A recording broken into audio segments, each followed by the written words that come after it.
Boa noite, queridos. Graça e paz seja com cada um de vocês. Estamos aqui para a nossa transmissão do nosso discipulado online e aberto, para todas as pessoas que assim o desejarem.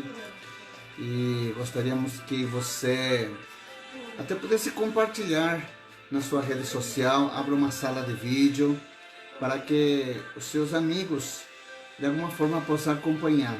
Eles não acompanhariam normalmente, mas por ser seu amigo, eles podem acompanhar, né? Então, faça isso, divulgue. A palavra do Senhor precisa ser divulgada nesse tempo como nunca antes. E tudo que Deus tem nos dado nos dias de discipulado tem sido palavras tremendas, são revelações que têm sido geradas no Espírito. Nós temos participado do nosso discipulado com o nosso apóstolo e temos recebido grandes impartições, mas ao mesmo tempo também essas impartições trazem profunda revelação em nosso espírito. E essas revelações que nós passamos para cada um de vocês como seus pais espirituais, eu e a pastora Kátia. Nós queremos cumprimentar em nome de Jesus cada uma das pessoas que já estão entrando nessa transmissão. Eu tenho certeza que Deus vai nos trazer uma palavra tremenda nessa noite. Esteja aberto no seu coração. Antes de nós iniciarmos, enquanto as pessoas vão entrando, eu quero apenas dizer que já iniciamos os nossos cultos presenciais. Infelizmente, as restrições ainda são um pouco mais severas. Nós temos apenas 30 lugares por culto. E uma das coisas muito importantes é que você possa reservar o seu lugar junto à pastora Kátia, para que você possa assistir os cultos de quinta-feira, de sábado, quinta às 20 horas, sábados às 19 horas e também no domingo às 18 horas. Uma das coisas que eu gostaria de pedir a você, meu irmão, se você der seu nome, faça o impossível para você participar, porque algumas pessoas dão o nome e na hora não vêm. No sábado nós tivemos 5 lugares vagos e tínhamos mais de 10 pessoas na fila de espera. Então essas pessoas ficaram chateadas porque gostariam de participar, não é verdade? Então nós também temos que ter um senso de responsabilidade e de amor para com o nosso irmão, de não falhar, de não assim de última hora. Tem pessoas que do culto de domingo, por exemplo, às 18 horas, eram quase 18 horas, ligaram, não vamos poder ir. Como que nós vamos acionar outras pessoas, não é verdade? Aí aquela cadeira fica vaga e a pessoa que gostaria de participar não pode participar. Então, por amor ao irmão, por amor à obra e como um senso de responsabilidade diante de Deus, eu gostaria que cada um que dá o seu nome, por gentileza, que pudesse participar, dê o seu nome, participe, ok? Não falte. E se você for faltar, passe um dia antes, para que nós tenhamos possibilidade de colocar outras pessoas. Em cima da hora, sim, é muito irresponsável da nossa parte avisar. Então eu gostaria que você pudesse, com muito amor, estou falando como pai espiritual, está corrigindo seu filho, e escute com amor isto. Nós precisamos ter responsabilidade, porque é um culto muito estrito, as restrições são muito severas, temos poucos lugares e muitas pessoas que querem participar. Então se você deu o nome e não vem, não vai vir, então já antecipadamente, por gentileza, entre em contato telefônico com a pastora Kátia, avise, para que tenhamos tempo de avisar aquelas pessoas que estão em fila de espera. Domingo nós tivemos 3 pessoas que faltaram. Ficaram 3 pessoas e a pessoa que veio queria trazer 3 visitantes e não pode trazer porque estava lotado e as pessoas faltaram. Então, tenho certeza que sua falta pode gerar a perdição de uma pessoa, porque talvez aquelas pessoas ontem podiam ter aceitado a Jesus como Salvador e Senhor da sua vida, se você tivesse avisado antes. Você que não foi, não estou falando para os responsáveis, aqueles que sempre estão dando seu nome, está lá, aleluia, glória. Estou falando para os que foram irresponsáveis, que não avisaram ou que avisaram de última hora que já não tinha mais como avisar outras pessoas. Então, por gentileza, com muito amor estou dizendo a você, igreja, vamos ter responsabilidade com essas vagas, tá bom?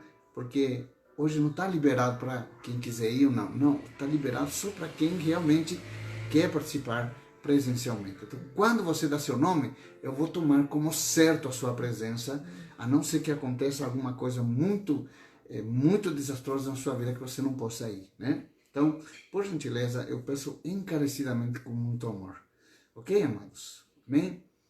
Pois bem, nós tivemos um culto maravilhoso. Deus tem falado no nosso coração. Ontem falamos sobre a revelação da paternidade. Uma palavra tremenda, tremenda, tremenda. E eu creio que Deus está nos conduzindo a um bom termo. Está nos conduzindo para estarmos preparados para qualquer situação que venha a nos acontecer. Para qualquer situação, queridos, qualquer situação. Deus está nos levando a um refúgio, a um lugar seguro, espiritualmente falando, para que possamos enfrentar as grandes dificuldades, as grandes crises que nós estamos vivendo nesses dias. E justamente por isso, quero levantar nesse momento, antes de nós iniciarmos o nosso estudo, quero levantar um clamor diante de Deus, juntamente com você. Quero levantar um clamor orando por muitas pessoas. Tem muitas pessoas que estão sendo contagiadas, algumas já estão internadas, outras estão em UTI, né? E não só por questão do Covid, mas também enfermidades, alguns até acidentes. Então, precisamos orar, precisamos clamar. O tempo nos conduz a um quebrantamento, a um arrependimento dos nossos pecados, para poder clamar e para poder estar em ordem nossa vida com Deus, porque os dias são maus, muitas coisas ruins estão acontecendo e nós precisamos ter esta revelação. Por isso, eu quero convidar você para nós orarmos ao Senhor e clamarmos diante do Senhor nesta noite. Amém, queridos? Aleluia. Esteja comigo em sintonia. Adore ao Senhor com essa canção.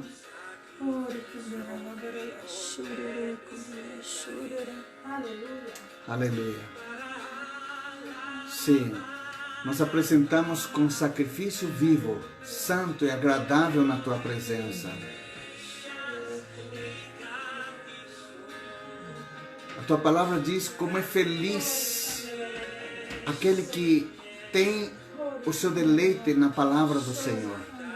Como é feliz aquele que segue Teus mandamentos. Como é feliz aquele que se apresenta na Tua presença para Te adorar. Para levantar o seu louvor, a sua adoração. Para levantar, Senhor Deus, toda a honra e toda a glória ao Senhor. Nesta noite, Senhor Deus, nós levantamos este altar de adoração, Senhor. Queimamos nossos holocaustos e os nossos sacrifícios nesse altar, Senhor. É o altar da Tua presença. De todo o nosso coração nos apresentamos diante de Ti, Senhor. Nos apresentamos em humildade. Nos apresentamos, Senhor Deus, com revelação, sabendo que estamos diante do Deus Todo-Poderoso, o Deus que fez céus e terra, o Deus que nos fez segundo a sua imagem e semelhança. Senhor, Te entronizamos na adoração nesta noite. Te entronizamos com todo o nosso coração. Manifesta-te, Senhor, nesta noite. Manifesta-te, Senhor, através do nosso clamor, através da nossa oração, através da nossa intercessão, através das nossas súplicas a Ti. Manifesta-te, através da ministração da Tua palavra. Manifesta-te, Senhor. Manifesta-te, Senhor, em nossas vidas, em nome do Senhor Jesus. Levantamos nosso clamor diante de Ti, por as pessoas que foram contagiadas pelo Covid, Senhor. Aquelas que estão assintomáticos, mas foram contagiados, para que não contagiem outros. Cura, seca aquele vírus, em nome do Senhor Jesus. Oramos por aqueles que estão internados. Pai, independente, Senhor Deus, quem seja que for, nesta hora nós clamamos em nome de Jesus. Haja um livramento do Senhor. Haja, Senhor Deus, uma manifestação sobrenatural de Deus secando, tirando todos os sintomas do corpo, em nome do Senhor Jesus. Trazendo, Senhor Deus, cura. Senhor, restaurando todas as células do pulmão, de todo o sistema respiratório inferior, superior.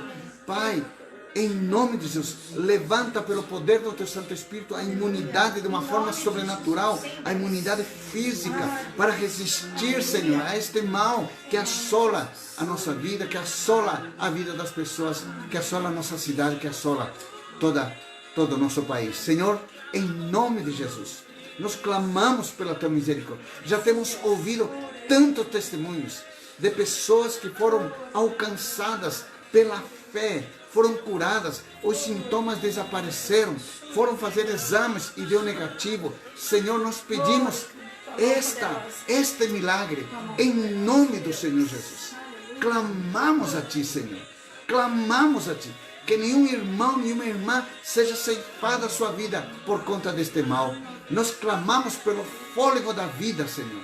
Aqueles que estão na UTI, Senhor, aqueles que estão mal, aqueles que estão, Senhor, à beira da morte. Pai, nós oramos pelo sopro de vida nesses lugares, em nome do Senhor Jesus. Clamamos ao Senhor, pedimos ao Senhor, aleluia, aleluia. Alcança-os nesta hora, Senhor. Aquelas pessoas que nós conhecemos, aquelas pessoas que nós não conhecemos, sejam alcançadas pela Tua graça, Senhor. E sejam restaurados para que possam se unir ao corpo de Cristo, à Tua igreja, e reconhecer que há um Deus, há um Deus, há um Deus que age sobrenaturalmente em todas as coisas, que detém o controle das enfermidades, que detém o controle de toda circunstância, que detém o controle de toda situação. Em nome do Senhor Jesus, nós clamamos, Senhor Deus, clamamos por aqueles que estão com outras enfermidades, clamamos por aquelas pessoas em nome do Senhor Jesus. Recebam virtude, recebam graça, recebam sopro de vida ali onde estão.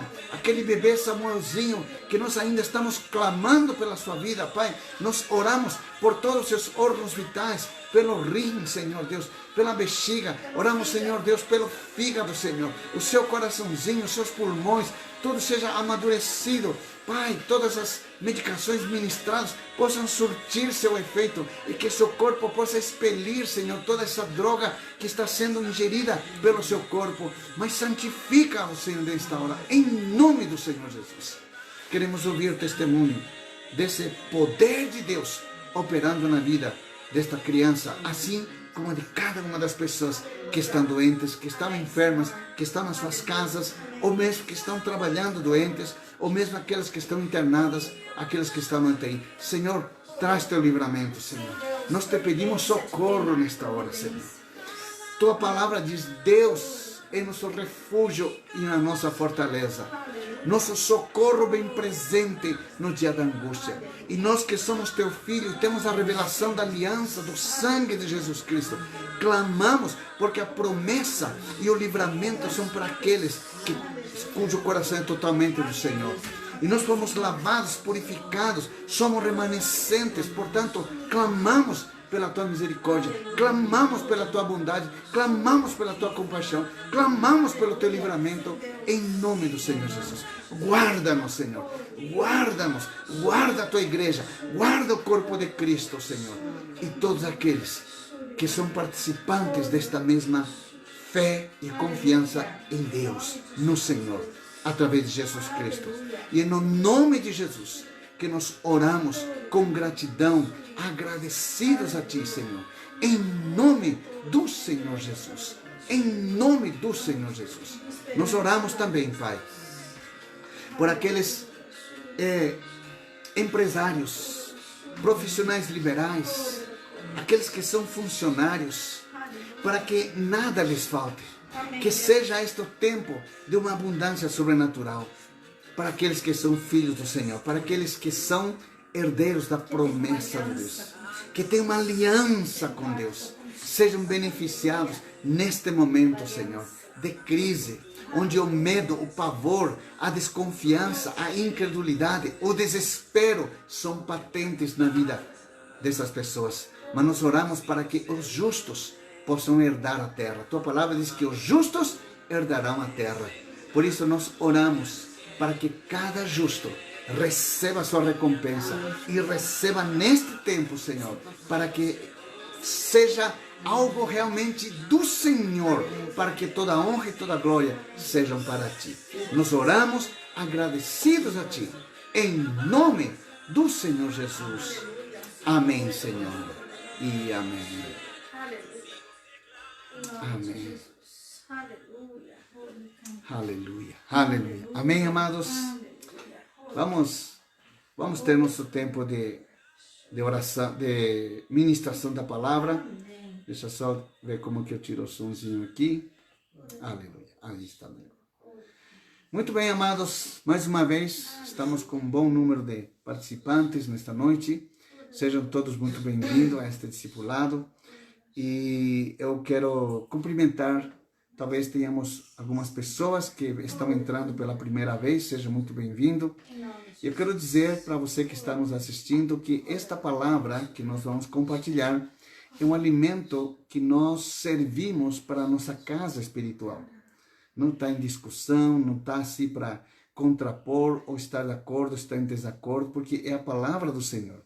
E nós servimos este alimento ao nosso povo, né? E se você entende que essa comida é sólida e você quer fazer parte desse povo, então entre em contato conosco pelos meios das redes sociais. Estão ali escancarados a maneira como você pode nos acessar e localizar, para que então nós possamos cuidar de você e conduzir você a este processo da maturidade cristã, para conhecer a Deus através de Jesus Cristo, na força e no poder do Espírito Santo. Amém?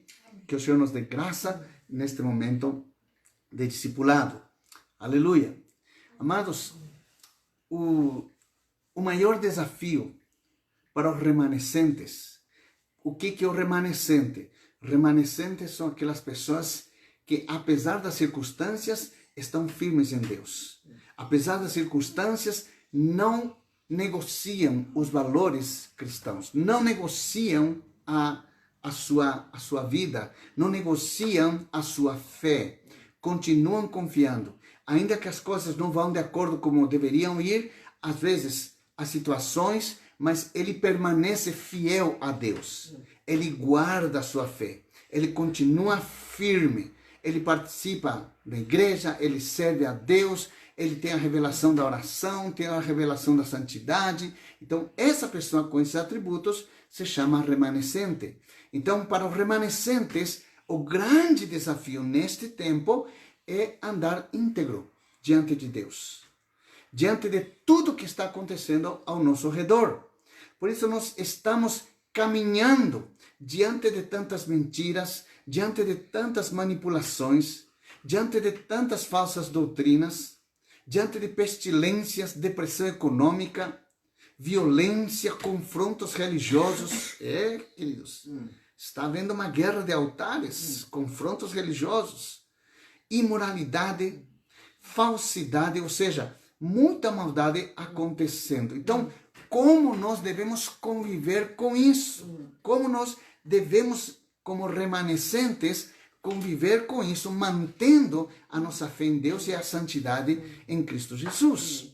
Então, Gênesis capítulo 6, versículo 5 diz: o Senhor viu que a perversidade do homem tinha aumentado, isso foi nos dias de Noé, na terra, aumentado na terra, e que toda a inclinação dos pensamentos do seu coração era sempre e somente para o mal. Uau! Então, o mal era tanto nos dias de Noé que a maldade subiu até a presença de Deus. Portanto, amados, nosso desafio como um remanescente é encontrar uma maneira de caminhar em meio a tudo isso. 2 Coríntios, capítulo 4, versículo 4, diz assim, espero que você esteja anotando ali, já falamos no discipulado, que é importante você anotar, para você guardar e depois estudar e aquilo começar a alimentar na sua vida. 2 Coríntios, capítulo 4, versículo 4, diz assim: o Deus deste mundo, o Deus desta era, Deus minúscula, cegou o entendimento dos descrentes, dos incrédulos, para que não vejam a luz do Evangelho da glória de Cristo, que é a imagem de Deus. Ou seja, esse Deus desta era é o que está agitando todas essas coisas que estão acontecendo. E de tudo que nós estamos falando anteriormente. A violência, a pestilência, etc, etc, etc. Então, amados, qual é a característica de um remanescente? Qual é a característica? Filipenses capítulo 2, versículo 14 a 16, diz assim: façam tudo sem queixas, nem discussões, para que venham a tornar-se puros e irrepreensíveis. Filhos de Deus, inculpáveis no meio de uma geração corrompida e depravada, na qual vocês brilham como estrelas no universo, retendo firmemente a palavra da vida. Esse é um remanescente. Assim, no dia de Cristo, ou seja, quando Cristo voltar para nos arrebatar, eu me orgulharei, diz Paulo, de não ter corrido e nem me esforçado inutilmente. Ou seja, por causa desta palavra, Paulo, dos seus ensinos, então nos fez perseverar até a vinda de Cristo. E ele diz que, graças a Deus, que se nós ouvimos esta palavra, então que bom que o seu ministério não foi inútil para nos instruir nesta palavra. Irmãos, devemos nos acostumar a olhar com os nossos olhos espirituais para discernir e identificar, e assim não sejamos mais enganados pela religiosidade. Não sejamos enganados pela religiosidade. Muitas vezes nós conversamos com pessoas cristãs e falamos um pouco a respeito desse assunto e as pessoas estão plenamente ou totalmente desatentas ou não estão perceptivas, não têm esta revelação. Né? Os próprios que estão dizendo, isso aqui tudo vai passar, vai voltar tudo ao normal. Não, queridos, não vai voltar ao normal. Não vai voltar ao normal. Vai ser tudo diferente. Até o mundo tem essa percepção de que as coisas não serão mais iguais como eram. Portanto, o que caracterizará a um remanescente será o seu estilo de vida, o seu novo estilo de vida. Pautada na palavra de Deus e revelada pelo Espírito do Senhor, pelo Espírito Santo. É isso que irá nos diferenciar das outras pessoas, o nosso estilo de vida andando no Espírito. Hebreus, capítulo 4, versículo 16, diz assim: assim sendo, aproximemo-nos do trono da graça. Um remanescente não vai sair perto do trono da graça. Amém. Ele vai ficar ali. Vai fazer valer aquele texto que Davi disse: alegrei-me quando me disseram, vamos à casa do Senhor. Terá alegria de estar próximo ao trono da graça. Terá prazer, porque ali ele encontrará, diz, com toda a confiança, a fim de recebermos a misericórdia e encontrarmos a graça que nos ajude no momento da necessidade. A única maneira de você sobreviver neste caos é estar perto do trono da graça. Aí você vai ter confiança, vai ter misericórdia, vai ter graça e vai ter livramento para a sua necessidade. O trono da graça. A única maneira de sobrevivermos nesse mundo tão conturbado, perverso, então é estar próximo ao trono da graça do nosso Pai Celestial. Por isso que nós temos que ter a revelação da paternidade de Deus. Que Deus nos acolhe como pais, como Deus, mas também como um Pai. Amém, amados? Então, ali encontraremos refúgio, o socorro para o momento da necessidade. Encontraremos provisão, encontraremos proteção, encontraremos disciplina, encontraremos identidade, encontraremos a cobertura espiritual contra todas as ciladas do maligno. Então, nosso testemunho de vida cristã é vital para a nossa sobrevivência.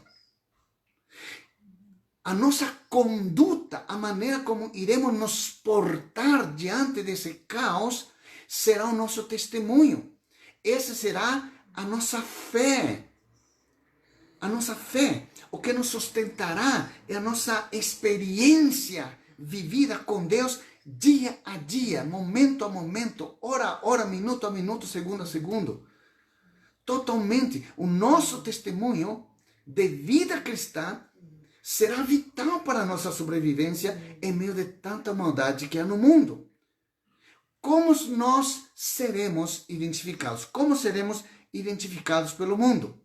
Diz em Gálatas, capítulo 5, versículo 22 e 24, um texto extremamente conhecido, diz, mas o fruto do Espírito é amor, é alegria, é paz, paciência, amabilidade, bondade, fidelidade, mansidão e domínio próprio. Contra essas coisas, diz Paulo, não há lei. Os que pertencem a Cristo Jesus crucificaram a carne com as suas paixões e com os seus desejos. Então, ali estará a diferença do justo e do injusto. Ali as pessoas verão que você é um verdadeiro cristão, ou que você é um religioso, ou que você não é nada. É ali que será medido. É isso que vai medir se somos realmente remanescentes. Então, amados, como remanescentes, o nosso testemunho deve estar estampado em nosso estilo de vida. Ou seja, a crucificação da carne com suas paixões e os seus desejos tem que estar patente na nossa vida. Não nos comportamos como os incrédulos. Não fazemos piadas sujas. Não olhamos pornografia. Não falamos mal do nosso próximo. Muito menos nos queixamos ou murmuramos. Ao contrário, nosso estilo de vida é ser bondoso, é ser misericordioso, é ser não murmurador,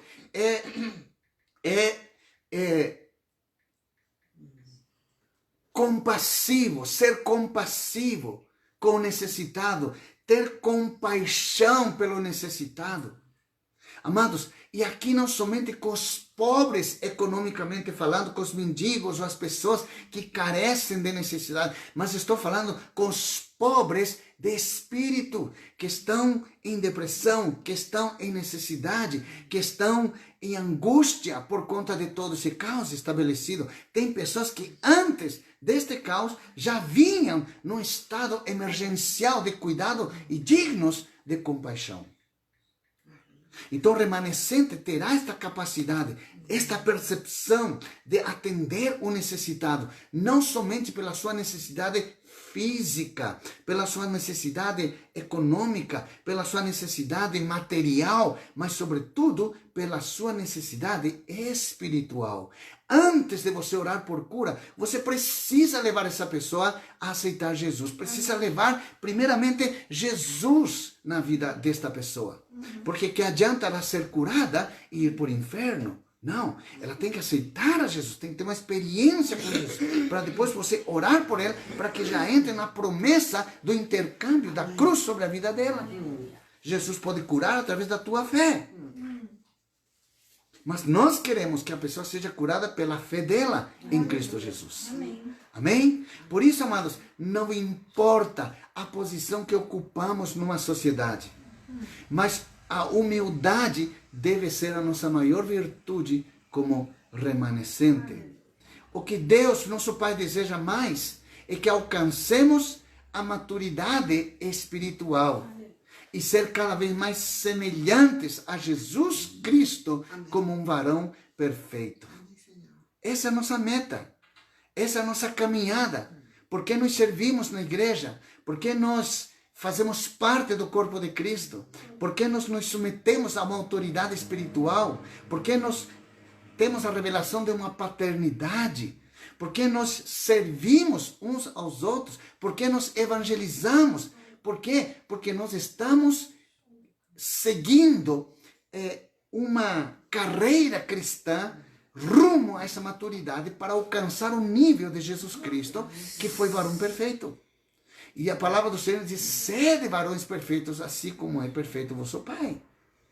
Deus falou para Abraão: Abraão, ande na minha presença e ser perfeito. Andar na presença de Deus nos tornará perfeitos diante do Pai e também diante do mundo. Olha o que nos diz o texto de Filipenses, esse texto que nós lemos, diz: para que venham a tornar-se puros e irrepreensíveis filhos de Deus, inculpáveis, no meio de uma geração que está corrompida e está depravada. A pureza aqui nos fala de ser simples, pessoas simples, nada de orgulho, nem de soberba, mas pessoas extremamente simples. Paulo disse aos coríntios: escuta, vocês têm tantos dons, tem tanto mover tremendo aqui nessa igreja, e ele disse: me temo que vocês percam a simplicidade que é em Cristo, porque Paulo conhecia o coração deles, sabia que pela presença de Deus e pela manifestação de Deus, muitas vezes a pessoa se orgulha disso. Foi a minha oração que fez isso. Foi o jeito que eu orei que Deus atendeu. E aí você começa a competir com a glória que é de Deus para você levar, e que as pessoas muitas vezes busquem somente você para orar por elas. Isso acontece muito. Isso se chama idolatria. Então nós temos que ter pureza. E a pureza fala de simplicidade, fala de humildade. A pureza nos conduz a ser irrepreensíveis filhos de Deus. É ser íntegro, que não merece censura, que não merece ser repreendido porque tem uma conduta irrepreensível, que não há falhas, que é perfeito diante de Deus. Por isso diz a palavra: temos que ser humildes, temos que ser puros, temos que ser irrepreensíveis.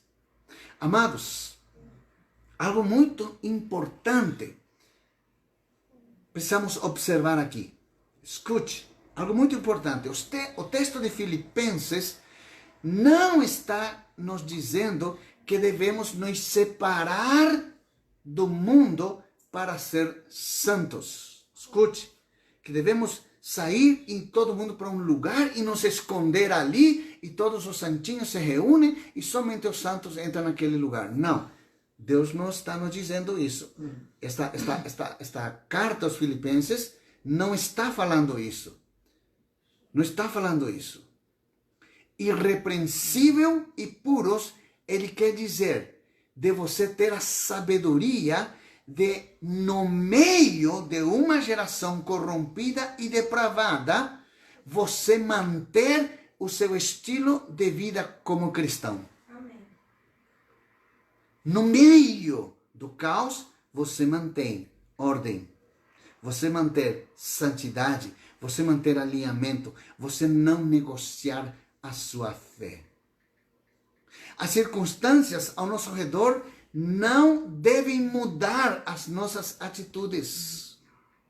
Não deve mudar o nosso posicionamento enquanto a santidade a Deus, enquanto a nossa fidelidade, enquanto a nossa lealdade a Deus, mas devemos seguir sendo íntegros nos princípios e valores bíblicos diante desse caos moral e espiritual que nós estamos vivendo, comportando-nos como a verdadeira igreja de Cristo, santa, sem mancha nem arruga, a qual Jesus vem buscar.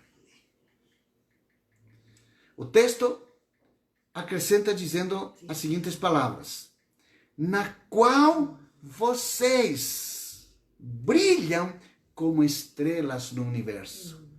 Quando você sai da cidade e você vai para uma chácara, um mato, você está viajando no meio da estrada, quando não há a luminosidade da cidade, você olha para o céu quando o céu está aberto e você vê tudo escuro durante a noite, mas você vê as estrelas. Você consegue identificar, separar a escuridão da estrela. É assim que o mundo nos separa. Estamos no mundo, num caos negro, mas brilhamos como estrelas. E as pessoas veem onde tem as estrelas. Por quê? Porque tem brilho. Diz, no qual vocês brilham como estrelas no universo. Então isso significa que nós seremos notados em meio à escuridão espiritual no mundo. Todas as pessoas saberão e nos identificarão como remanescentes, pois brilharemos diante deles. Amém, queridos? Digam aleluia ali. Amém. Nosso jeito de andar, nosso jeito de falar, nosso jeito de orar, nosso jeito de nos comportarmos, nosso jeito de falar, de começar a dar nosso testemunho, as pessoas serão compungidas com o coração. Por quê? Porque somos luz no meio da escuridão, no meio das trevas. Interessante notar aqui, amados, que o Senhor não nos chamou para nos separar do mundo, mas para estar no meio do mundo, mas como estrelas brilhando no universo. O mundo não tem luz. Sem levadura. O mundo não tem luz. O mundo tem trevas. E trevas é sinônimo de escuridão. Porém, nós somos os que iluminamos o mundo. Nós somos os que iluminamos o mundo. Eu não sei se você percebeu, mas houve uma atmosfera espiritual na cidade de Araucária. Você percebeu como em todo canto está bem iluminado as ruas? Você sai de uma cidade para outra, você vem de Campo Largo, você vem aqui do sul, você vem de Curitiba, escuridão na estrada, de repente você chega em Araucária, uou, a luz brilhando. Sabe por quê? Porque muitas igrejas remanescentes desta cidade, nós temos orado para ser esta cidade a luz do mundo. Aleluia. Para que assim como de Belém surgiu o Salvador, de Araucária possa surgir voz apostólica, profética, para levar Jesus para todas as pessoas, para todas as nações. E o fato natural acontecendo tem uma conotação espiritual, porque isso é profético. Amém. Escute essa revelação. Nas trevas não há frutificação. As trevas é um mundo, é um campo estéril. As trevas é um campo estéril, espiritualmente falando. Então, nas trevas, tudo fica encoberto. Não há visibilidade, porque é escuridão. Porque as trevas são total escuridão. Escute o que diz Gênesis, capítulo 1, versículo 2 e 4. 2 a 4. Gênesis 1, 2 a 4. Diz o seguinte: era a terra sem forma e vazia. Por que era sem forma e vazia? Porque trevas cobriam a face do abismo. Era sem forma, era vazio, não havia nada, infrutífero, porque havia trevas. E diz, o Espírito de Deus se movia sobre a face das águas. E disse Deus, haja luz. E houve luz. Então Deus viu que a luz era boa e separou a luz das trevas. Quando você vem para Jesus, você é separado para vir para a luz das trevas. Por isso diz que nós andávamos em nossos pecados e nossos delitos. Mas Jesus nos tirou com a sua graça do reino das trevas e nos trouxe para a sua luz. Para o reino do seu amor. Para o reino da sua admirável luz. Por isso você e eu, em Cristo, como remanescentes, somos luz no meio da escuridão desse mundo. Por isso Deus separa os remanescentes do mundo, não como uma seita para viver isolados, não. Separa dos valores e da depravação do mundo, mas para viver no meio do mundo. É a separação da luz e das trevas. De que lado? De que lado você está? Você é da luz ou você ainda está em trevas? Nesse final de semana nós pregamos de que existem áreas da nossa vida que ainda estão em trevas. Sim. E muitas áreas se referem à paternidade de Deus. Ainda estão em trevas. Por isso não frutificamos. Por isso as coisas andam mal. Iniciamos alguma coisa e não acontece. Por quê? Nos falta paternidade. Nos falta a conversão do nosso coração à paternidade. Nos convertemos a Cristo, mas por experiências negativas na vida humana, na vida biológica, nas experiências da vida, nós nos convertemos a Cristo, mas não temos ainda a revelação da paternidade de Deus. Por isso, de que lado você está? Jesus disse em João capítulo 9, João capítulo 9, versículo 4 e 5, diz assim: enquanto é dia, enquanto há luz, precisamos realizar a obra daquele que nos enviou. Até o dia do arrebatamento é dia. Aqui é uma linguagem espiritual. Não está falando necessariamente da luz do sol ou da luz da lua à noite. Não está falando da natureza. Está falando numa linguagem espiritual.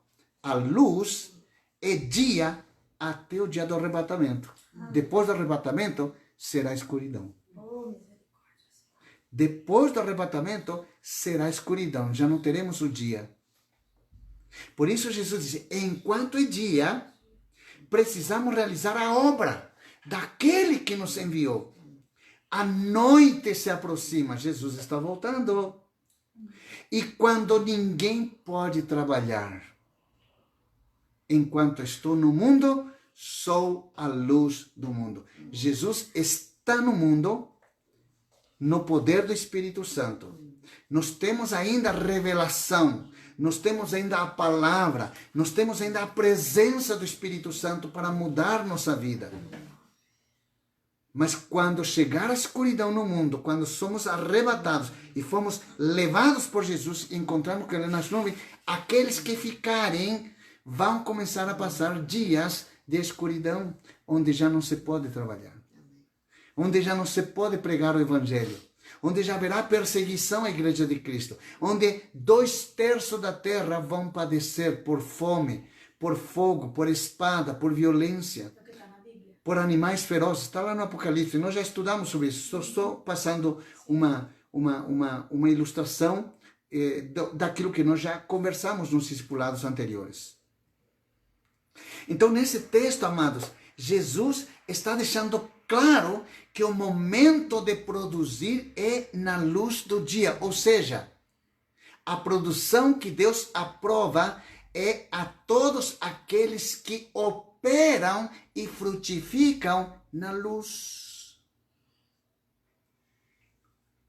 Está falando de você ser extremamente legal, não de ser uma pessoa legal, não, de você ter legalidade em todas as tuas atribuições, ter legalidade nas tuas finanças, ter legalidade nos teus negócios, ter legalidade no teu consultório, ter legalidade no teu trabalho, ou seja, você ser honesto em tudo.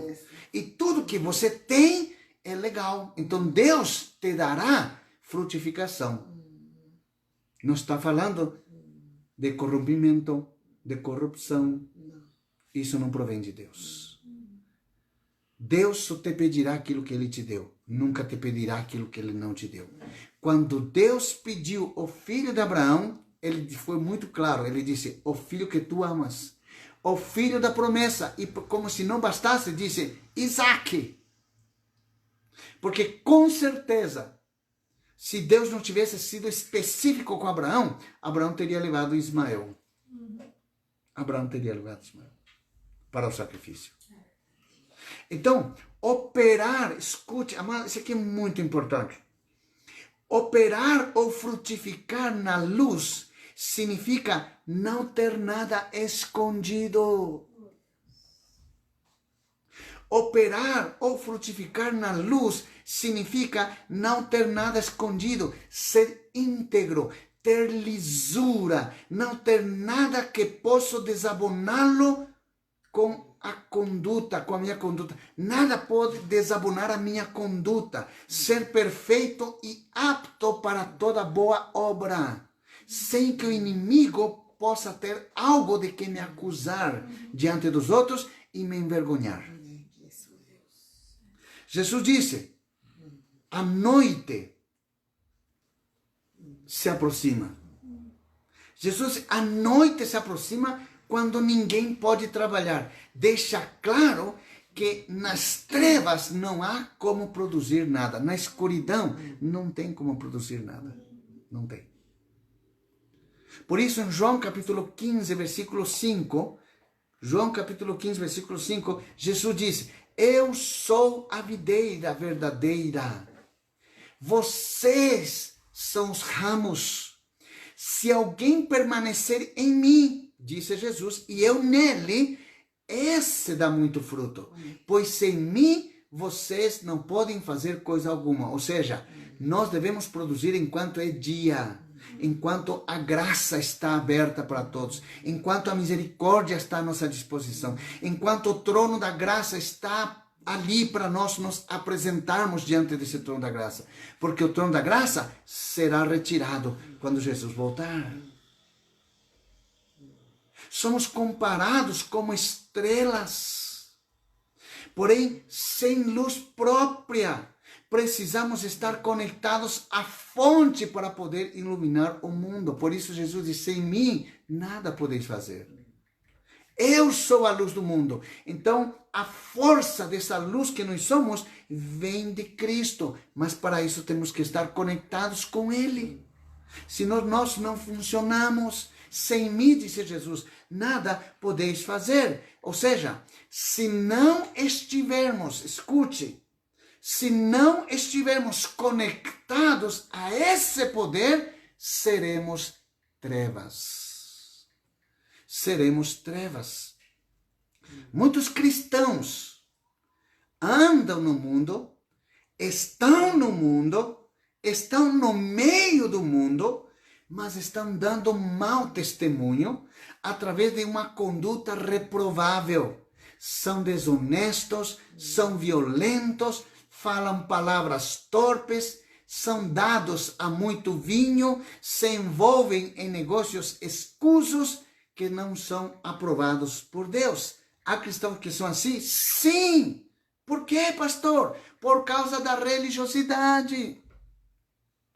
Por causa da religiosidade. Não gera temor a Deus. Conhecem a Deus intelectualmente, mas não tem uma verdadeira transformação da sua vida. Sua vida continua ainda em trevas. Sua mente aceitou a Cristo racionalmente, mas espiritualmente no seu coração não está impresso a salvação que transforma. Por isso, continuam fazendo essas coisas. Vão na igreja, dão seu dízimo, cantam louvores, oram, mas o seu testemunho é desaprovado por Deus. É desaprovado por Deus. Mas esses cristãos, apesar de toda a sua falsa, digamos assim, conduta, querem a bênção. Pedem orações para que sejam bem-sucedidos. Encostam-se na fé dos outros. Vai na sombra da fé dos outros. Bombeiro. E só acessam quando o fogo já está quase consumindo toda a casa. Mas não acessam antes de tomar decisões para orar e ver se está pautado com o seu propósito diante do Senhor. Vão tomando decisões aleatoriamente, no poder da sua força, no poder da sua capacidade intelectual, mas querem a bênção. Sabe por que querem a bênção? Porque não tem revelação da aliança com Deus. Não tem revelação. Por que que eles agem assim? Porque não tem revelação da aliança que foi gerada através do sangue de Jesus Cristo. Todo remanescente, escute isso, todo remanescente tem a revelação da aliança com Deus através da obra de Cristo. Por isso somos remanescentes. Por isso somos diferentes dos religiosos e dos ímpios. Somos diferentes. Por isso somos criticados.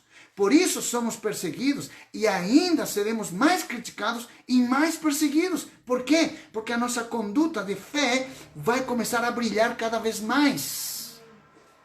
Vai começar a brilhar cada vez mais. Seremos mais expostos.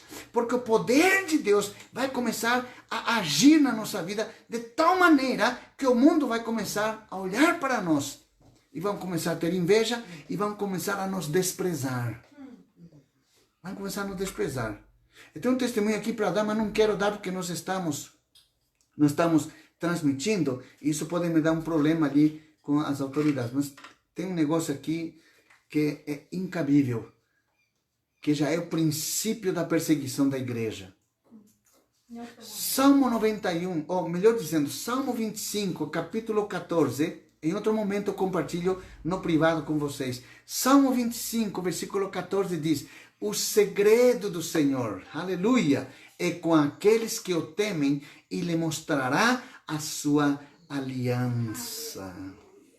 Em outra versão diz: a intimidade do Senhor é com aqueles que o temem. Você quer ser íntimo do Senhor? Tema a Deus. Para que Ele, nessa intimidade, possa desvendar, possa revelar os mistérios da sua aliança. Por isso que os remanescentes serão diferentes. Porque o remanescente ora, jejua, busca a Deus, evangeliza, é produtivo no reino, ele serve a Deus, ele faz parte da igreja, não tem problema para se congregar. Esse é o remanescente, queridos. E esse é que teme a Deus, e a esses é que Deus lhe mostra as revelações da sua aliança. Uau! Tem cada coisa tremenda da aliança de Deus que eu e você precisamos saber como remanescentes.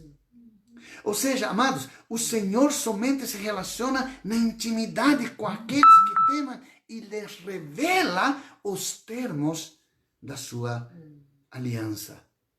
Onde e como Deus se revela aos seus filhos? Onde e como Deus se revela aos seus filhos? Eu já preguei sobre isso, mas ele se revela de 3 maneiras.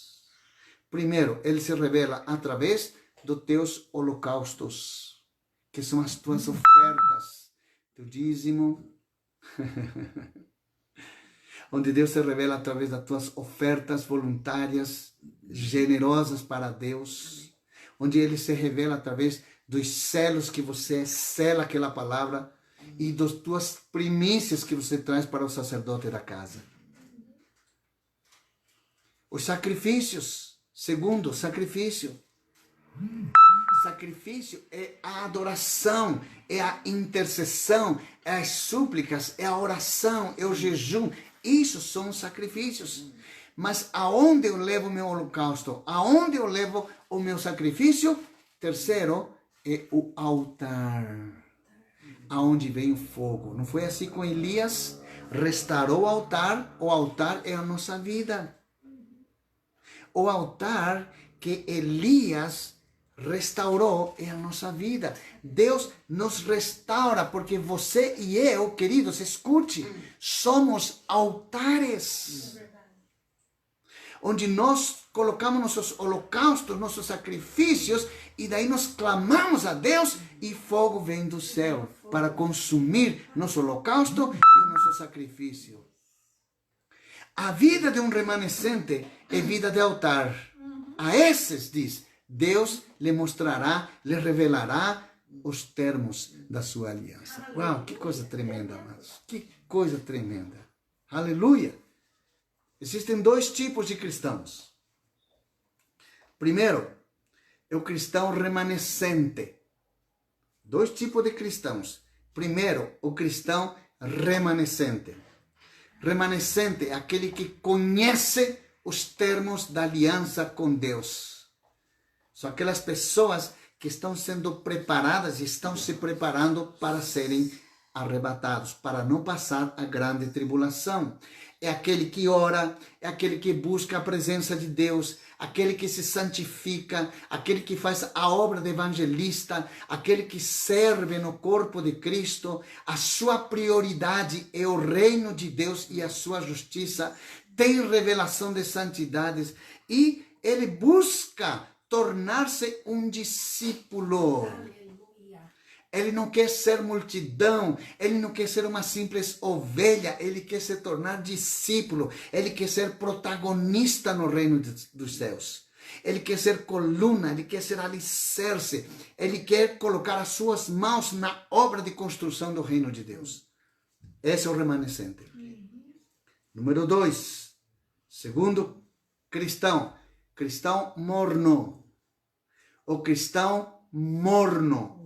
Não é frio e não é quente. Está ali no muro, mas está entre cair e cair do lado do reino ou cair do lado do inferno. Está ali, está em cima do muro. Isso é o cristão morno, ou seja, o religioso. Que se perseverar através da sua fé na grande tribulação, será salvo. E será incorporado, como nós já vimos, aos remanescentes que já foram arrebatados. Lembra? Um dos 24 anciãos perguntando, quem são esses? Porque a igreja está aqui, quem são esses? Não conheço. E aí outro vai dizer para ele assim, são aqueles que vieram da grande tribulação. Aqueles que manteram a sua fé na grande tribulação e Deus os salvou. Uau! São os mornos, que se manterem a sua fé na tribulação, então eles serão salvos, mas não todos serão. São os que, o morno, são os que não têm a revelação da santidade. Acham que Deus aceita do jeito que vivem. Porém, não oram, não se acoplam ao corpo de Cristo, seus desejos e prioridades são fúteis e carnais. E não se identificam mais com se identificam mais com as coisas do mundo do que com as coisas do reino de Deus. Valorizam mais as coisas do mundo. E tem argumentos para isso. São cristãos mornos, religiosos. Amados, a experiência com Deus não se atém apenas ao conhecimento intelectual. Presta atenção, amados. A experiência com Deus não se atém apenas ao conhecimento intelectual, ao conhecimento religioso que nós dizemos, mas na revelação da sua aliança e os seus termos que são santos. É por isso que nós temos na igreja um processo de amadurecimento, mas não é um processo intelectual, é um processo que você tem que processar na sua mente, sim, mas o objetivo, o propósito desse processo é levar você a ter uma experiência real com Deus. Não é apenas, tem que fazer isso, tem que fazer aquilo, tal, como um pré-requisito. Não é como um pré-requisito.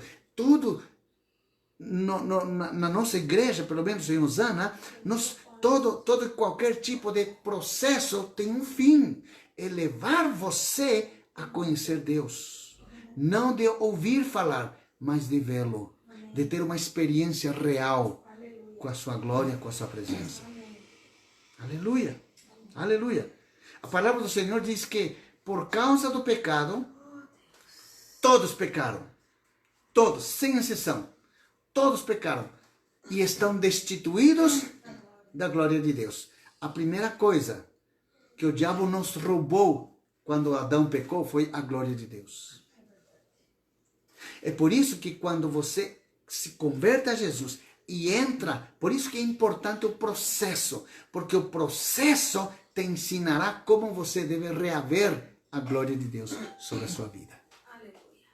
Então, há uma relação estrita entre a vista, que são as coisas naturais, e o espírito do homem, que são coisas espirituais. E aqui eu quero entrar no nosso discipulado de hoje, porque até agora só foi introdução.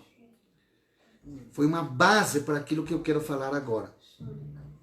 O espírito do homem é onde nós aceitamos a Jesus como Salvador e Senhor.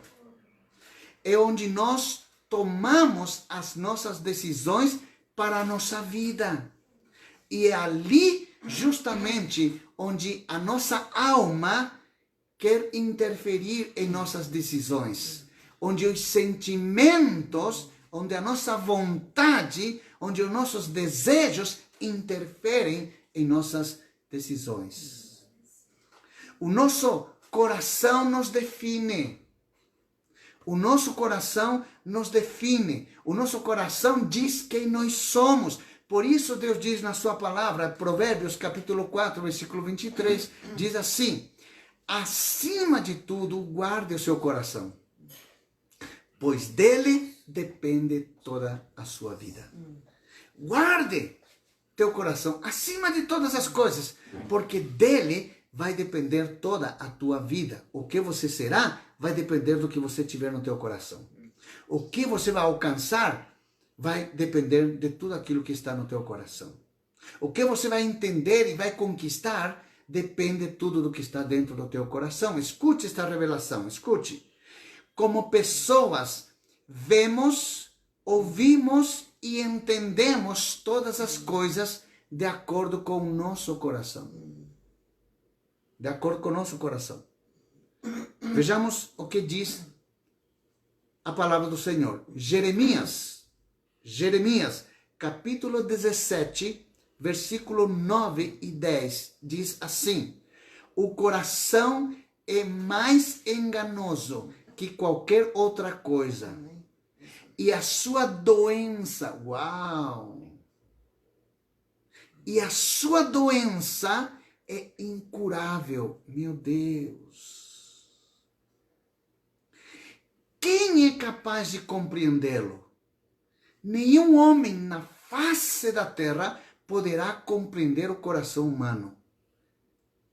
Mas Jeremias pergunta, quem é capaz de compreendê-lo?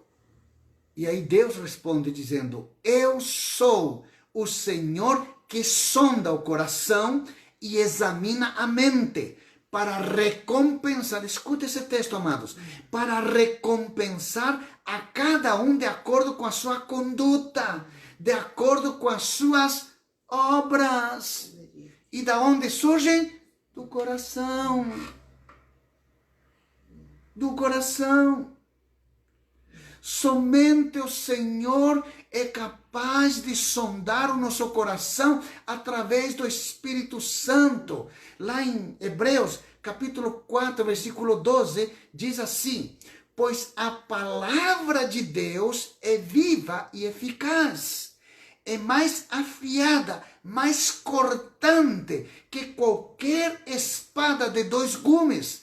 Ela penetra, a palavra penetra ao ponto de dividir alma e espírito, juntas e medulas, e julga os pensamentos e as intenções do coração. Uau!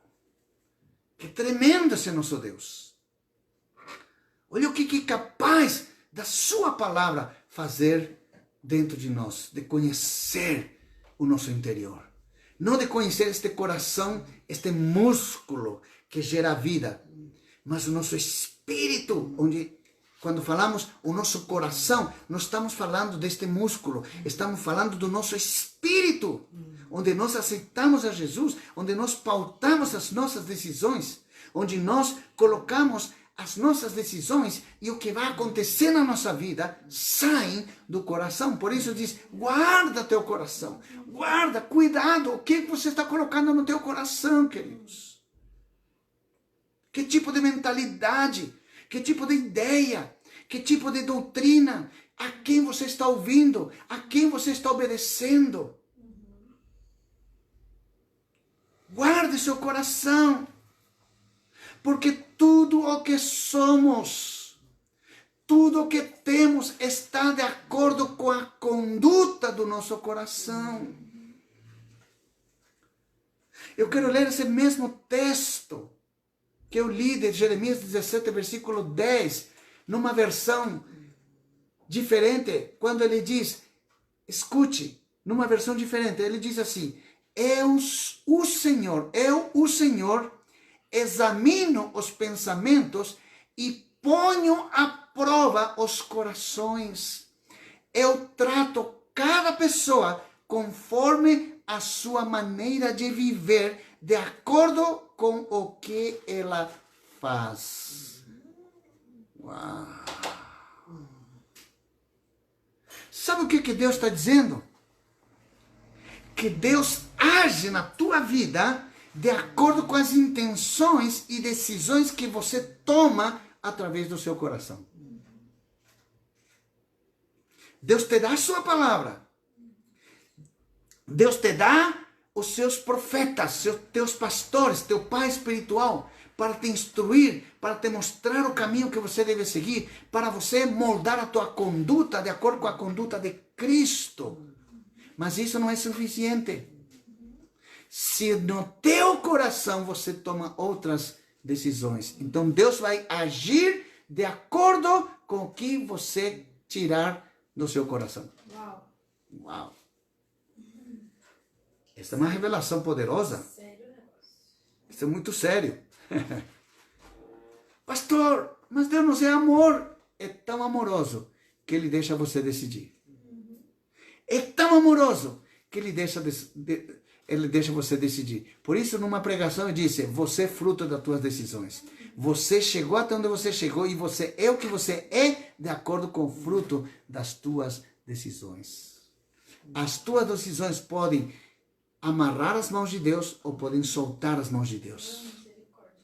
As tuas decisões podem fechar os céus ou podem abrir as comportas do céu sobre a sua vida. Aleluia. Por que Ele fez isso? Por que Deus fez isso? Porque nos deu livre-arbítrio para decidirmos por Ele, para vivermos a sua vontade, para dependermos dEle.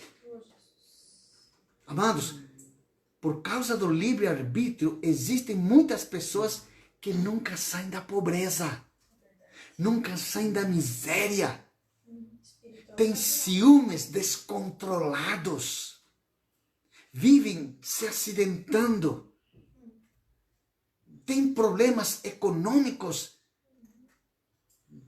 têm problemas financeiros constantes, têm perdas. Faz um negócio, perde. Faz outro negócio, perde de novo. Tem pessoas que já deu tudo que tinha que dar e ainda vem o credor e tira aquilo que ele não tem. Uau! É sério. Mas tudo isso é fruto de nossas decisões.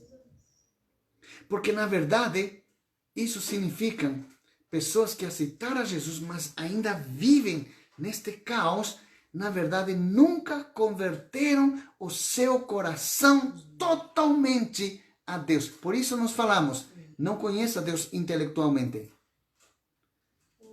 Não conheça Deus só intelectualmente. Você conhece a Deus espiritualmente, com teu coração, com teu espírito.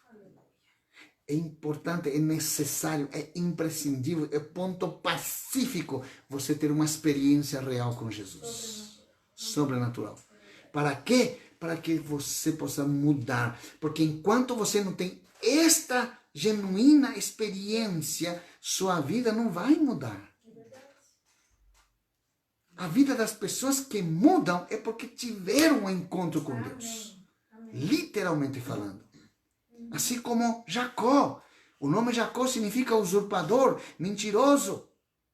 Mas quando ele teve um real encontro com Deus, através do anjo do Senhor, o nome dele mudou para Israel, príncipe, que lutou com Deus e venceu. Ele teve um real encontro. Quando você tem um real encontro, a tua vida muda. É verdade. Muda radicalmente. Não muda assim, muda um pouquinho só. Não. Muda radicalmente. Você era azul, agora você é vermelho. Você era vermelho, agora você é branco. Não tem igual. Você mudou da noite para o dia. Tudo o que o nosso coração tudo que o nosso coração será projetado em nossa vida. Tudo que é interior será projetado no exterior. Isto é, será visto no natural o que somos em nosso coração. Seremos produto do que está no nosso coração externamente. Olha as palavras de Jesus. João capítulo 7, versículo 38. Palavras de Jesus, ele disse: quem crer em mim, escute, quem crer em mim, como diz a Escritura, do seu interior fluirão rios de água viva. Quem crer em mim, ele está dizendo, quem tem uma verdadeira experiência comigo, do seu interior fluirá rio de água viva. Uau! Os rios de água viva somente fluirão do seu interior quando seu coração for totalmente do Senhor. Tem um texto no Antigo Testamento que diz que Deus anda sobre a terra olhando, buscando aqueles cujo coração é totalmente dele. Então a bênção do Senhor não consiste, escute, isso aqui é muito importante, porque muitos cristãos dizem, vamos mudar o mundo não pode ser mudado. A bênção do Senhor não consiste em mudar o mundo, porque o mundo nunca irá mudar. Mas mudar o nosso coração para viver no meio deste mundo. Isso é uma revelação, vai anotando aí. Para que nesse mundo estejamos sendo guiados por seu Espírito Santo? Para que estejamos protegidos, para que estejamos supridos, para que sejamos curados pelo seu Espírito, no meio deste mundo. Deus nunca muda a nossa perspectiva de vida neste mundo. Deus nunca muda. Ou melhor dizendo, desculpe, aqui houve uma falha. Deus muda a nossa perspectiva de vida neste mundo segundo a sua perspectiva pela palavra revelada. Ou seja, a palavra de Deus revelada em nosso espírito nos dá uma perspectiva diferente para vivermos nesse mundo de caos, diante da imoralidade, diante da perversão, diante da violência, diante das pestes, diante de tantas coisas. Através do seu Espírito, ele nos renova, nos fortalece, muda nossa mente, muda nossos conceitos, obedecemos às leis, mas sobretudo a nossa fé está acima de todas as coisas. Amém. Cremos num Deus que nos guarda, que nos protege, que nos provê e que nos livra de todo mal. Então, amados, Deus muda a nossa perspectiva. A nossa perspectiva de vida muda quando nós temos uma real experiência com Deus. Nós vemos as coisas do mundo de maneira diferente, numa ótica diferente. Nós olhamos ao pecador com compaixão. Não para acusá-lo, não para dizer, não, porque você... Não, nós queremos orar para que ele se converta, para que ele seja transformado, porque é criatura de Deus. Precisa tornar-se filho de Deus. Escute, esta aqui. O Senhor não irá tirar-nos do mundo. Jesus, na sua oração, lá em João capítulo 17, diz assim, Senhor, não peço que os tires do mundo, mas que os guardes do mal. Então, o Senhor não irá nos tirar do mundo, porque senão, como pregaríamos o Evangelho das boas novas de salvação? Tendo em vista que não somos mais participantes dos valores mundanos e das obras infrutíferas das trevas, mas o Senhor, queridos, a partir da nossa entrega total, a entrega total do nosso coração, nos coloca no meio do mundo para sermos luz no meio da escuridão. Aleluia. Portanto, não pense, Deus me tira do mundo, me tira. Não. Deus quer que você brilhe no mundo, no meio do mundo. servindo a Deus, guardando a sua fé, sua santidade e expressando as boas novas através da sua vida, através da sua atitude, através do seu testemunho. Mateus 5,14 diz, vocês são a luz do mundo. Mateus 5,14 diz, vocês são a luz do mundo. No capítulo 5, versículo 16 diz, assim brilhe a luz de vocês diante dos homens, para que vejam as tuas boas obras e glorifiquem ao Pai de vocês que está nos céus. Ou seja, o mundo verá as tuas obras através da luz que você é em Cristo. Então exaltarão a Deus ao ver o teu testemunho de vida. Portanto, como está sendo o teu testemunho ali fora? Você reflete a luz de uma estrela ou você é trevas no mundo? Porque as trevas não percebem as trevas, mas as trevas percebem a luz. Amém, amados? Então, se realmente queremos ser abençoados por Deus, escute isso. Se realmente queremos ser abençoados por Deus, é necessário que mudemos o nosso coração de acordo com a vontade de Deus. Se de fato, amados, nós queremos andar sob as bênçãos de Deus, devemos nos submeter em humildade ao seu senhorio, para que ele nos transforme dia por dia nesse processo rumo à perfeição. As pessoas estão onde estão pela condição de seus corações, queridos. As pessoas estão onde estão pela condição dos seus corações, do que tem dentro do seu coração. Umas estão acima, outras estão embaixo. Outras estão em movimento, outras estão estancadas. Outras estão repetindo ciclos de maldição. Outras estão saindo do ciclo de maldição para a bênção pela revelação. Outros seguem pobres e miseráveis. Outros enriquecem entrando numa riqueza pela revelação da palavra de Deus. Ou seja, há um movimento nos corações. E por causa dos corações, as coisas vão acontecendo na nossa vida ou não vai acontecendo nada.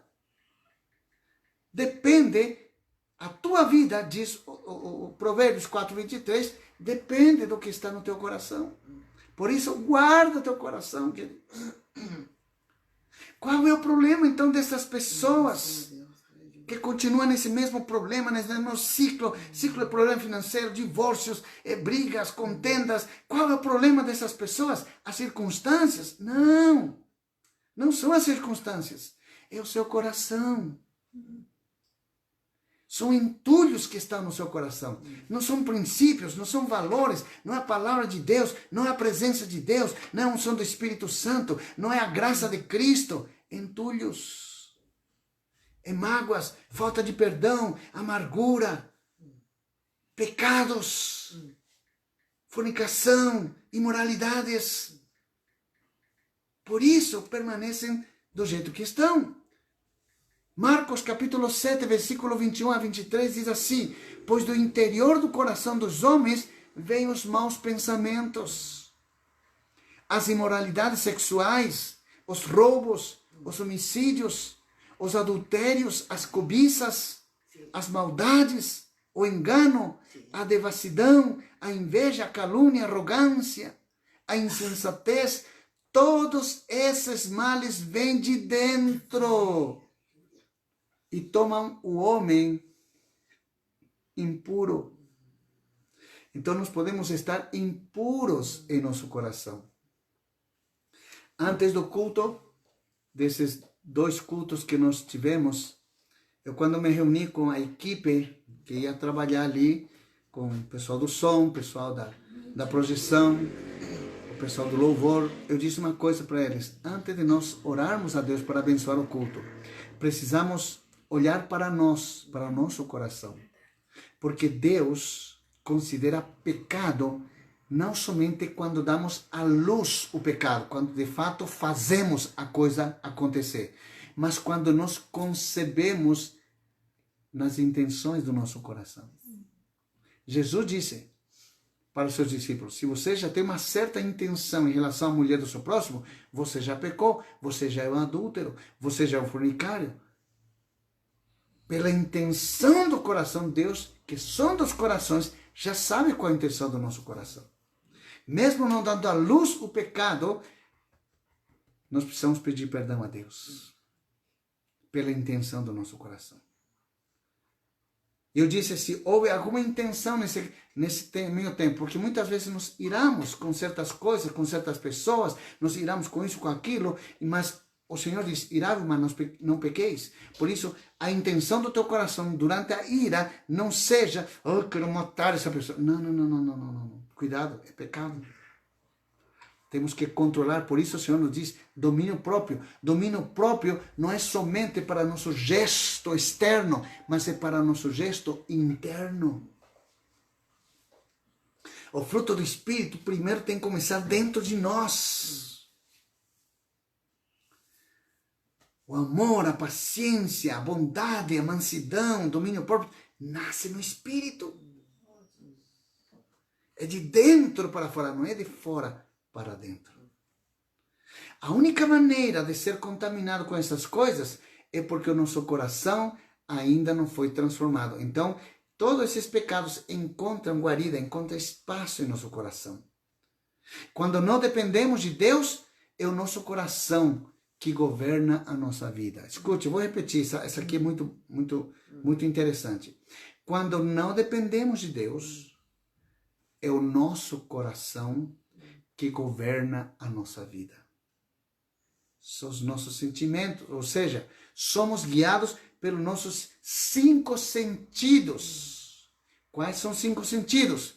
Somos guiados pela visão, somos guiados pelo olfato, somos guiados pela audição, somos guiados pelo tato e somos guiados pelo paladar. Tudo isso são sentimentos.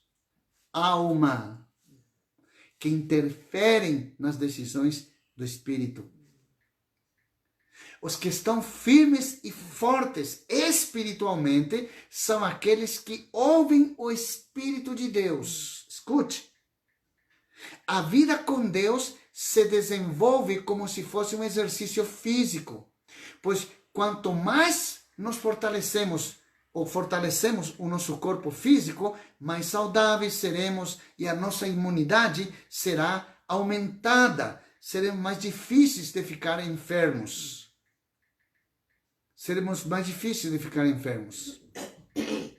A vida com Deus se desenvolve dessa maneira. E qual é a estratégia do inimigo? Escute, a estratégia do inimigo é debilitar-nos. Como? Em destruir, em desnutrir-nos. Causar uma desnutrição espiritual. Assim como no físico, quando deixamos de comer alimentos saudáveis, nós comemos coisas que vão desnutrir, que vão baixar nossas defesas e somos totalmente vulneráveis a qualquer tipo de enfermidade. Queridos, o diabo também trabalha assim no nosso espírito. O diabo trabalha assim no nosso espírito. Ele nos seduz através das distrações, nos seduz através das tentações, do desânimo, do cansaço, da falta de foco, do lazer e até de enfermidades. E quando nós estamos contaminados, o nosso coração se endurece para ouvir o Espírito Santo, queridos. Facilmente nos tornamos presas do inimigo para a prática do pecado. Vemos o que não deveríamos estar vendo, nos envolvemos com más amizades, fazemos más escolhas em nossos relacionamentos, somos seduzidos pelos vícios, passamos a ter uma vida dupla. Isto é, em casa ou fora de casa, somos um tipo de pessoa e na igreja somos santos. Estamos ali com nosso coração totalmente contaminado de perversidade, de pecado, mas estamos levantando nossas mãos. Por isso o Senhor diz lá no Salmo 24, né, que nós devemos levantar mãos limpas e um coração puro para adorar a Deus. Existe uma diferença muito grande entre a nossa vida privada e a nossa vida oculta. Escute, porque aqui tem uma revelação e que vai trazer uma compreensão de muitas coisas que acontecem em nossas vidas. Existe uma diferença entre a vida privada e a vida oculta. Escute, uma vida privada, por exemplo, é quando o homem está com a sua esposa. Quem o vê, não tem problema.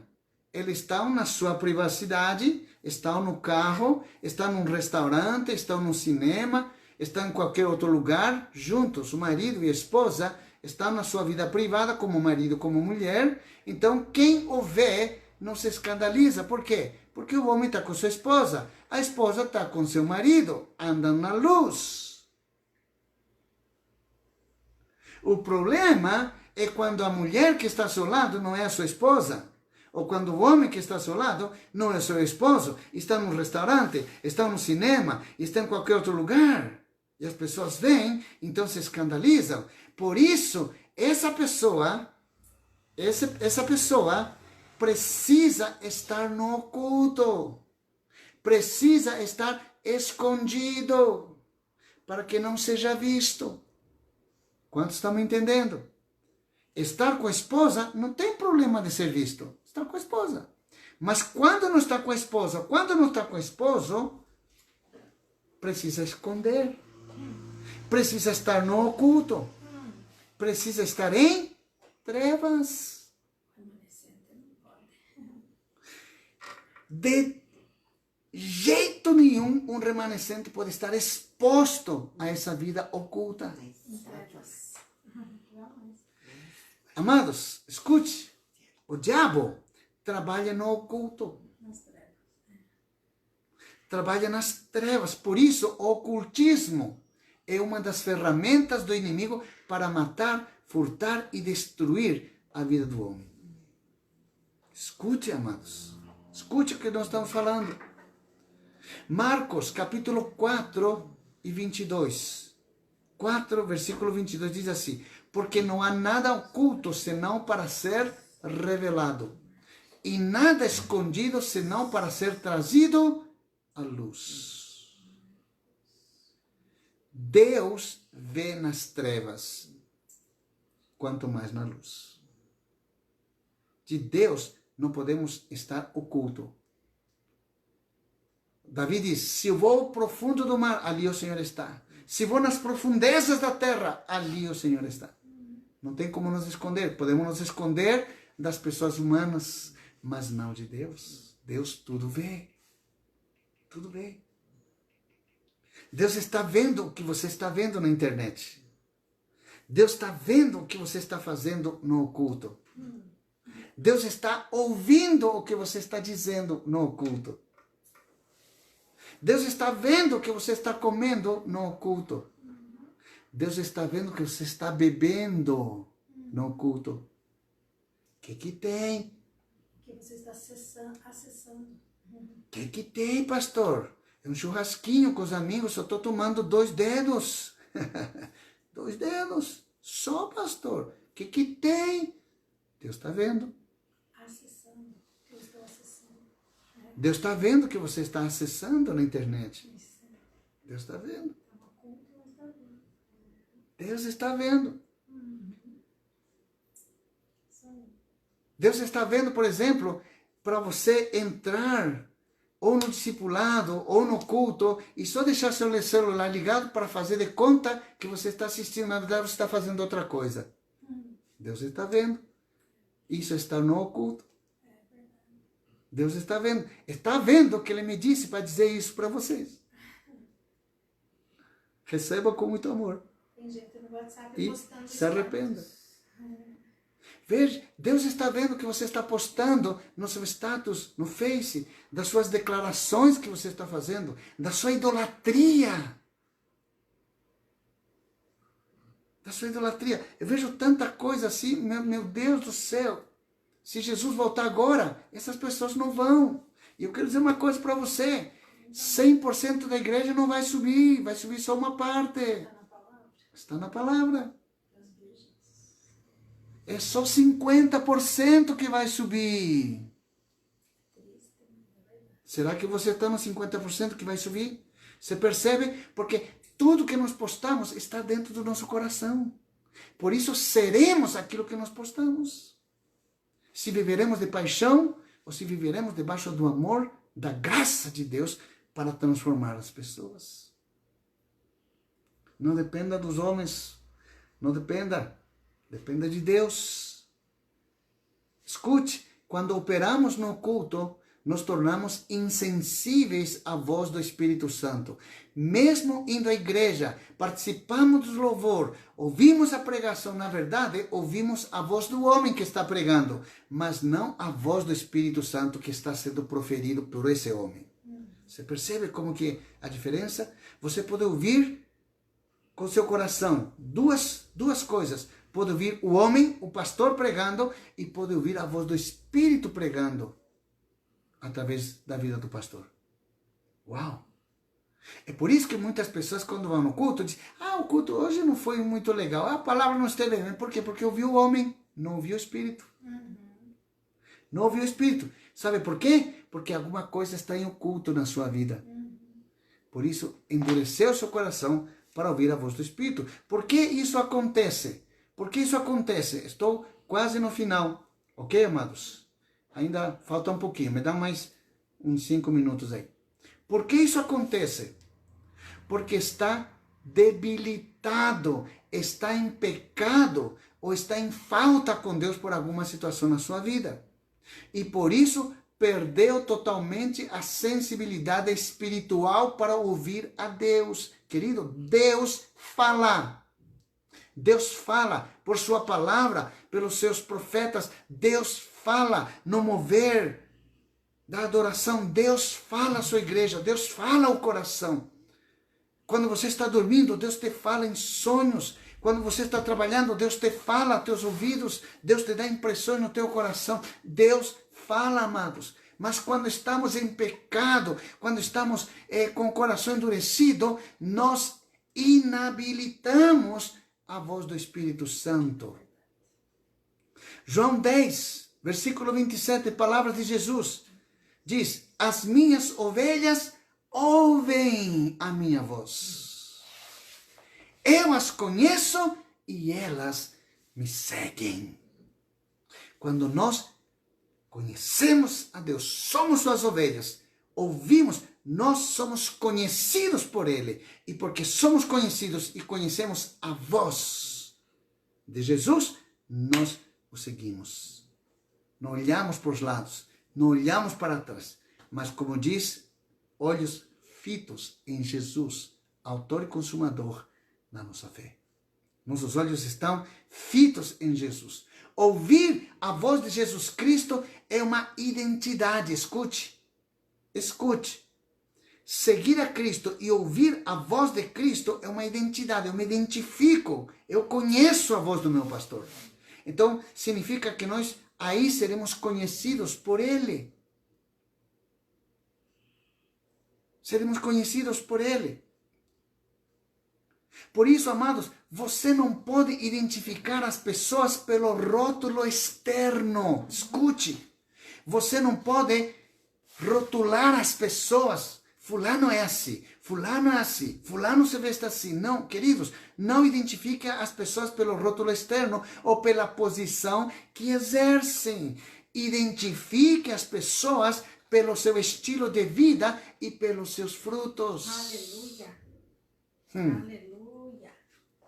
Não importa que seja um pastor, um empresário, um profissional liberal, todos estes prósperos. Não identifique pela sua prosperidade. A prosperidade não é um medidor de caráter. O que mede caráter de uma pessoa são duas coisas: seu estilo de vida e os frutos desse estilo de vida que levam. Marcos 7,16 diz assim: vocês o reconhecerão pelos seus frutos. Jesus disse: pelos seus frutos vocês saberão se são frutos de justiça ou frutos de injustiça. Por isso, no nosso ministério apostólico, nos dedicamos horas de estudo da palavra, amados. Dormimos pouco. dormimos pouco para estar conectado com você 3 vezes por semana nas orações da madrugada, 5:30 da manhã, terça, quinta e sábado. Estamos conectados com você agora, na segunda-feira, para ministrar a palavra do Senhor a você. Conectados na quarta-feira nas casas de paz, quinta-feira no culto Quinta de Glória. Sábado agora estamos novamente no ar.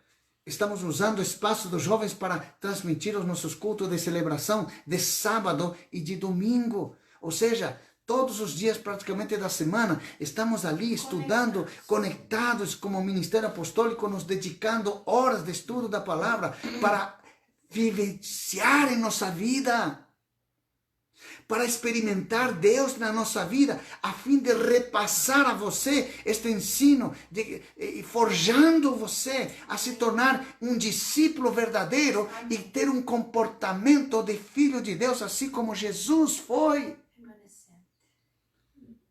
O maior desejo do nosso coração como pastores desta casa espiritual é que você seja os 50% dos remanescentes que subirão com Cristo. O único propósito é torná-los aptos para toda boa obra e que as suas obras glorifiquem a Deus, produzindo frutos para a vida eterna. Como deve ser o nosso estilo de vida?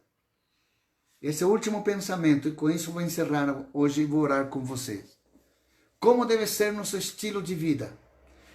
1 Tessalonicenses capítulo 5, 17 diz: orem continuamente. Orem continuamente. Ou seja, devemos cultivar um estilo de vida de oração. Buscar a Deus constantemente é um coração que está consciente da dependência de Deus. Por isso, oramos. Pessoas que não têm esta consciência têm preguiça de orar porque não têm a revelação de que a oração é o significado daquele que tem dependência de Deus. Você quer ser dependente de Deus? Então você tem que cultivar uma vida de oração. Uma vida de oração. Segundo, 1 Tessalonicenses ainda, no capítulo 18, diz assim: deem graças em todas as circunstâncias. Você ouviu? Deem graças em todas as circunstâncias, pois esta é a vontade de Deus para vocês em Cristo Jesus. Dar graças a Deus em todas as circunstâncias é um estilo de vida. Dar graças a Deus em todas as ocasiões é um estilo de vida. 1 Tessalonicenses 5,19 diz: não apaguem o Espírito. Isso. E esses 3 textos estão absolutamente conectados um com o outro. Já te dou a revelação. Número 1.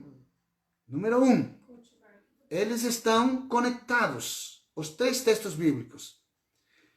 Número 1. A pessoa que quer ouvir a Deus precisa ter um estilo de vida de oração. Precisa. Não é estar todo dia de joelhos, em oração, e orando e clamando. Não, queridos.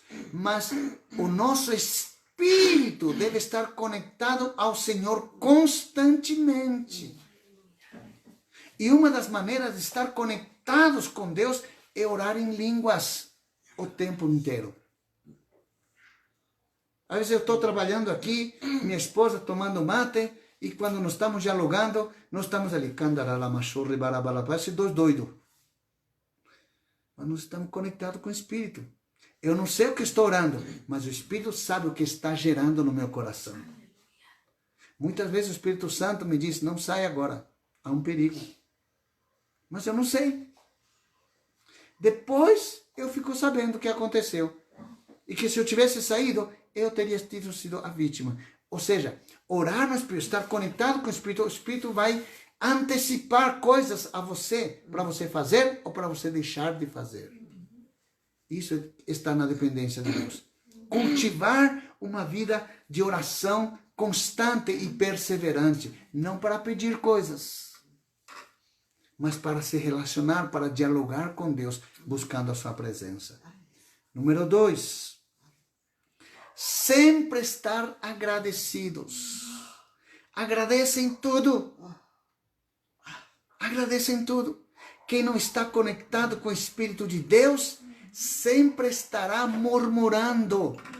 Ou você agradece a Deus, ou você vai estar murmurando. Ou é um, ou é outra. É luz ou é trevas. Se você não agradece a Deus por qualquer situação, você vai estar murmurando.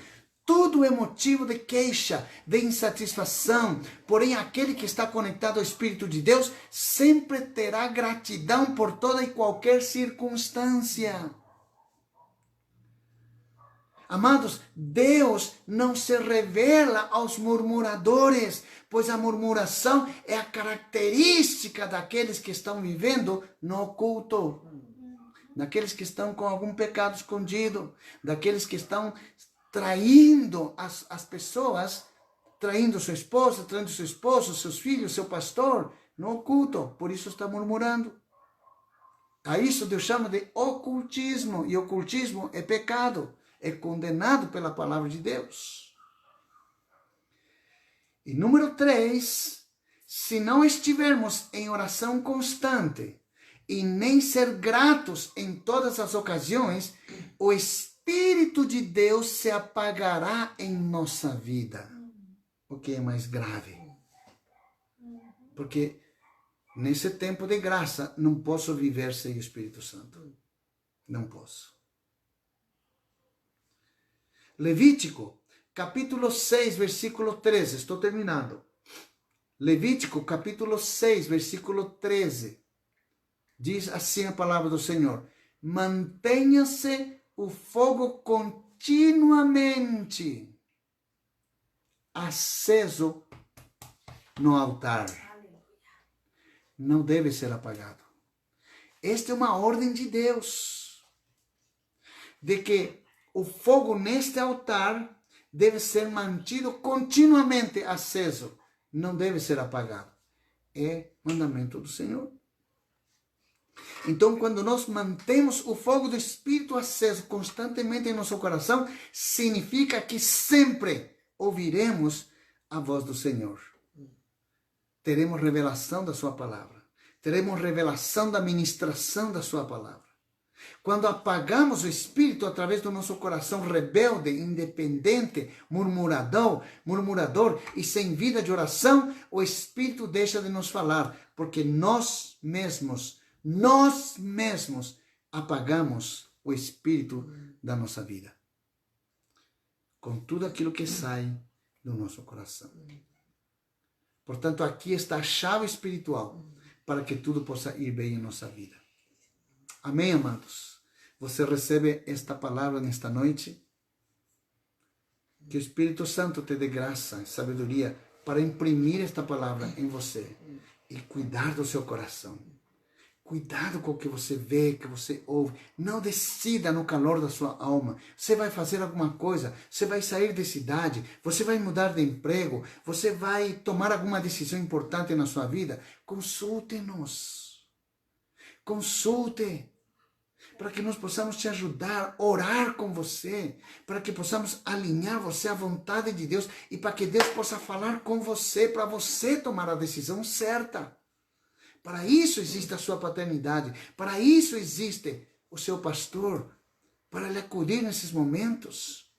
Não porque eu oro mais que você, ou porque eu tenho mais relacionamento com Deus. Não, querido, isso é individual. Mas o parâmetro é para todos. Consulte Deus antes de tomar as suas decisões, porque aquilo que você tomar, aquilo você será. Ou para bem, ou para mal. Amém, amados? Vamos orar ao Senhor. Pai, nos entregamos esta palavra ministrada e pedimos para que o Senhor possa imprimir no espírito de cada um. Que não receba apenas na sua mente, mas receba, Senhor, no seu coração. Senhor Deus, para que cada dia mais estejamos cientes com esta revelação de preparar o nosso coração para as coisas que há de vir, para as coisas que há de acontecer, e estejamos prontos para receber a bênção que Deus tem para cada um de nós.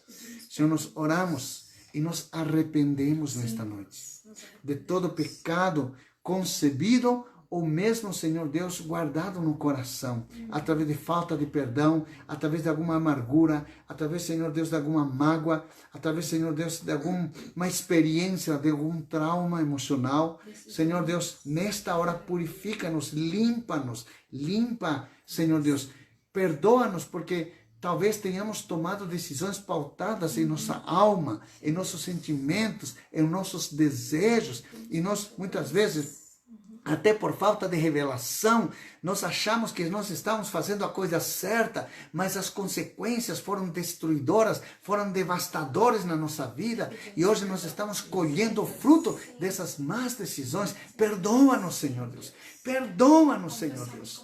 Oh Deus, perdoa-nos, Senhor. Se nós temos exagerado em nossas maneiras de falar, nossa maneira de agir, perdoa-nos se temos sido um mau testemunho para os nossos filhos, se temos sido um mau testemunho em nosso casamento, para as pessoas da igreja, perdoa-nos se temos escandalizado alguém, Senhor, perdoa-nos. Perdoa-nos se temos coisas em oculto, queremos colocar à luz agora. Não como alguém que foi descoberto, mas como alguém que teve a revelação de confessar, para que o Senhor tenha misericórdia e não sejamos envergonhados. Em nome do Senhor Jesus. Se alguém está, Senhor Deus, ocultando, traz a luz. Esse é o tempo de Deus estar trazendo à luz tantas coisas. Por isso, nesta noite, Senhor, nós confessamos como pecado, Senhor, e nos identificamos como Pai espiritual, nos identificamos com o pecado do nosso povo, da nossa casa espiritual, para que o Senhor tenha misericórdia e levante uma igreja poderosa, uma igreja sobrenatural, uma igreja cujos membros são remanescentes, que guardam no Espírito a palavra do Senhor, que evangelizam, que servem, que estão em movimento, que não têm temor, mas têm o valor de serem filhos de Deus e expressam o ser filho de Deus, manifestando o poder que o Senhor nos concedeu. Senhor, nós te agradecemos por cada palavra que recebemos nesta noite. Receba toda a honra e toda a glória, em nome de Jesus. Amém, Senhor. E amém. Amém, amados. Amanhã, terça-feira, eu espero vocês, 5:30. Estaremos aqui ministrando a palavra do Senhor e levantando um clamor ao nosso Deus. Amém, queridos? Descansem nesta noite, sejam revigorados suas forças em nome de Jesus. Boa noite a todos.